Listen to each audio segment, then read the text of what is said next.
لو عايز تبقى مهاجم تقيل أو حتى لعيب بيعرف يخلص الكورة صح قدام الجون، لازم تتعلم التصويب صح. في الفيديو ده هنعلمك إزاي تصوب الكورة بشكل صحيح، وهنقولك على أهم النصايح والأخطاء اللي لازم تتجنبها، وكمان تدريبات بسيطة تقدر تعملها لوحدك. أولاً، يعني إيه التصويب؟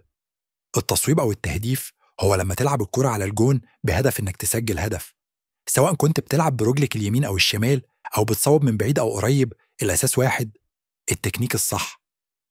ثانياً، الأداء الجيد لمهارة التصويب: رجلك اللي هتصوب بيها لازم تكون مشدودة، والكاحل الأنكل مقفول. رجلك التانية الداعمة تكون جنب الكورة، مش وراها أو قدامها. جسمك يكون مايل لقدام شوية علشان الكرة متروحش بعيد عن الجون.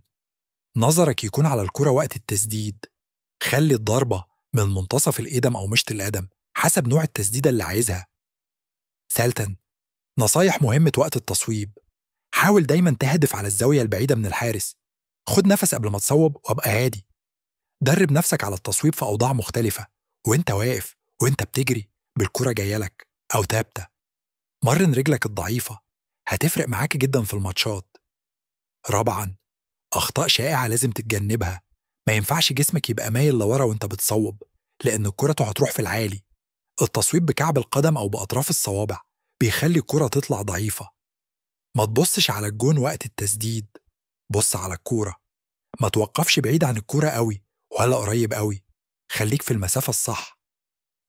خامساً، تدريبات بسيطة على التصويب: واحد، صف كرة على خط ال18 وصوب على الزاوية البعيدة. الرجل التاني يرمي لك الكرة وانت تصوب من لمسة واحدة. تالتاً، حط كونز أو زجاجات بلاستيك كأهداف ودرب نفسك تصيبهم. الرابع، استخدم الحيطة لوحدك، شوت الكرة وارجعها واستقبلها وصوب تاني. مهارة التصويب محتاجة تركيز وتكرار.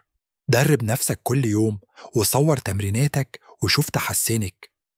مفيش نجم كبير بدأ من فوق، كلهم بدأوا من الصفر واتمرنوا كتير.